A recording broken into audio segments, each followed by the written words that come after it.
हमारे साथ गोशा महल से विधायक और 2018 के एक लौते विधायक जो भारतीय जनता पार्टी से जीत प्राप्त किए टी राजा सिंह जुड़े हैं। सर, आपका जो है सस्पेंशन रिवोक किया गया। आपको पहली लिस्ट में आपका नाम आया है। आपको 5-6 दिन पहले ही पता था। तो क्या यहाँ की लीडरशिप को आप एक विकल्प के रूप में पहले भी थे, अभी भी मानते हैं? वो आपका क्या राय है इसके ऊपर? देखिए, भारतीय जनता पार्टी को एक व्यक्ति विकल्प नहीं हो सकता। आज भारतीय जनता पार्टी तेलंगाना में एक बहुत मजबूत की तरह ठहरी हुई है। अगर केसीआर को अगर कोई टक्कर दे सकता है तो वो है भारतीय जनता पार्टी। तो भारतीय जनता पार्टी के लिए कोई व्यक्ति विकल्प नहीं होता और बहुत अच्छा ग्रोथ तेलंगाना राज्य में भारतीय जनता पार्टी का हुआ है और 2023 के चुनाव में बहुत अच्छी सी टक्कर रहेगी बीआरएस वर्सेस बीजेपी में। सर, आपके रिवोक जो सस्पेंशन रिवोक होने के बाद काफ़ी एक पॉलिटिक्स एस्केलेट हुआ है। कई सारी पार्टीज हम देख रहे हैं कि बयानबाजी चल रही है। असद ओवैसी ने भी हाल ही में बोला कि नुपुर शर्मा जी का भी सस्पेंशन हटाया जाएगा। प्रधानमंत्री नरेंद्र मोदी को टैग करते हुए उन्होंने आपका सस्पेंशन लेटर लिखा। इसके अलावा यहाँ पर बीआरएस भी ये मानती है कि बीजेपी अभी आउट ऑफ द गेम है। ऐसे वक्त में आप ऐसे लीडर जो तेलंगाना की बीजेपी के लिए पहले से काम करते रहे हैं, तो आपको कैसा लगता है, इनको क्या रिएक्ट करना चाहिए? देखिए, असदुद्दीन ओवैसी का मैंने ट्वीट देखा है। आजकल हसद बाबा ट्विटर मैन बन चुके हैं केटीआर का जैसा। हर सब्जेक्ट पे कोई ना कोई सब्जेक्ट पे वो ट्वीट कर देते हैं। यानी अभी हसद बाबा की मैं समझता हूँ थोड़ी मानसिकता थोड़ी खराब हो चुकी है, क्योंकि जब तक किसी नेशनल चैनल में उनका स्कोलिंग ना आए, उनका वीडियो ना आए, शायद उनको खाना हजम नहीं होता। तो वो इस प्रकार का अभी उत्पतान काम कर रहे हैं। वो मैं समझता हूँ कि वो मेंटल हॉस्पिटल में उनका इलाज खुद का कराने की आवश्यकता है। और दूसरी बात, नुपुर शर्मा जी के बारे में बात कर रहे हैं। देखिए, सस्पेंशन दो हटा है, हाई कोर्ट ने मेरे केस को खारिज कर दिया। तो हाई कोर्ट से तो बड़े हसदुद्दीन ओवैसी तो नहीं है ना। तो जब हाई कोर्ट ने ही मेरे केस को खारिज कर दिया, मैंने किसी के ऊपर कमेंट नहीं किया बोलकर, तो ये लोग कौन होते हैं आरोप लगाने वाले? यानी मेरे ऊपर आरोप लगाना, इसका मतलब ये है कि एक जज के ऊपर आरोप लगाना, यानी जजमेंट के ऊपर गलत डिसीजन आया, ऐसा एक मजिस्ट्रेट के ऊपर आरोप लगाना। तो मैं हमारे पुलिस अधिकारियों से निवेदन करना चाहता हूँ कि जो लोग कोर्ट की कार्रवाई को गलत बताते हैं, इनके ऊपर भी कार्रवाई होनी चाहिए। सर, एक ग्लोबल आउटरीच देखा जा रहा है इजराइल और गाजा पैलेस्टीन के बीच में जो वॉर चल रहा है, इसको लेकर आपके ही विधानसभा क्षेत्र में कल एक बड़ी सभा रखी गई थी एआईएमआईएम की तरफ से, जिसमें कई सारे लोगों ने बात की, पैलेस्टीन को सपोर्ट किया, पैलेस्टीन के झंडे भी उन्होंने लहराए। तो इसको कैसे देखते हैं? मैं असदुद्दीन ओवैसी को कहना चाहूँगा, अरे भाई, वो दो देशों का युद्ध है। अगर शुरुआत हमास ना करता तो क्या इजराइल उनके ऊपर हमला करता? अगर शुरुआत आतंकी सोच रखने वाला हमास मासूम बच्चों को ना काटता तो क्या इजराइल एक्शन लेता? तो एक्शन का रिएक्शन है वो।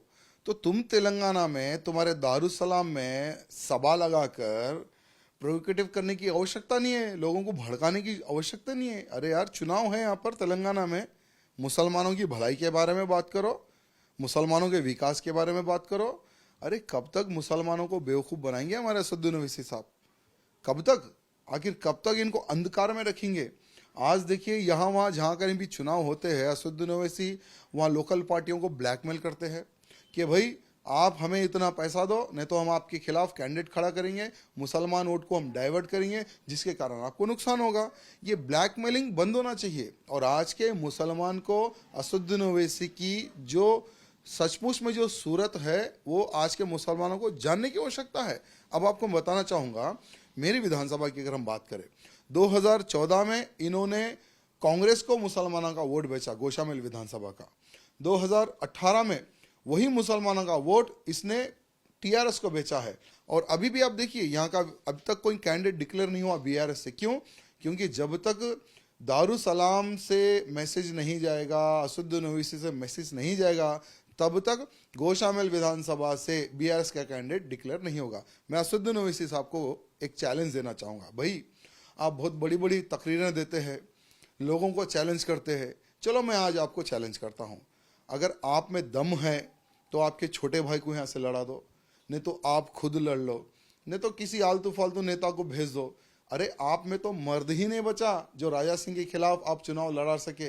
आपकी पार्टी नामर्दों की पार्टी है। आज मैं आपको चैलेंज करना चाहता हूं, आओ मेरी विधानसभा में चुनाव लड़ो।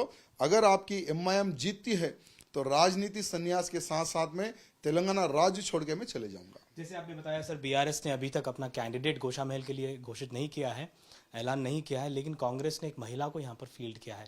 क्या लग रहा है कि क्या होने वाला है? क्या महिला जो कांग्रेस में कुछ लीडरशिप क्वालिटीज को लेकर उनको चुना गया, वो आपको यहाँ पर कुछ चुनौती दे सकती है? देखिए, वो बेचारी महिला टारगेट हो चुकी है हमारे रेवंत रेड्डी साहब के निशाने पर। क्यों बोले तो वो महिला रहती है दूसरी विधानसभा में। वो खैरताबाद से पूरा का पूरा ताकत लगा रही थी बेचारी वो महिला, लेकिन कहीं ना कहीं उनको टिकट देकर खुश करना, ये उद्देश्य से उस महिला को जो सो मेरी विधानसभा में भेज दिया है। मेरी विधानसभा में जो जितने भी कांग्रेसी है उनके विरोध में मैं समझता हूँ 2-4 हज़ार वोट से ज़्यादा कांग्रेस को नहीं मिलेगा। क्या लग रहा है सर, आने वाले चुनाव में बीजेपी का क्या नंबर होगा?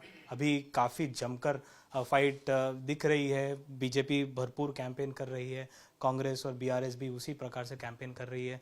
तो क्या होने वाला है, आपको क्या लग रहा है? क्या एजेंडा होगा आने वाले चुनाव के लिए आपकी तरफ से? आपके गोशामहल के लिए क्या एजेंडा होगा? देखिए, भारतीय जनता पार्टी आज तेलंगाना में बहुत ही मजबूत से आगे बढ़ रही है। प्रधानमंत्री मोदी जी, हमारे अमित शाह जी, हमारे जेपी नड्डा जी और हमारे योगी आदित्यनाथ जी, उत्तर प्रदेश के मुख्यमंत्री जी, ये सभी लोगों के अभी सभाएं रैलीज होंगे। मेरी विधानसभा में 31 के दिन योगी आदित्यनाथ जी आ रहे हैं। तो यानी हर राज्य में, क्षमा चाहूँगा, हर विधानसभा में बहुत ही अच्छी तरीके से हम लोग प्रचार करने की योजना बनाई है। और अभी का जो वातावरण है, यानी अभी हमारा प्रचार शुरू भी नहीं हुआ लेकिन हम लोग रेस में आ चुके हैं।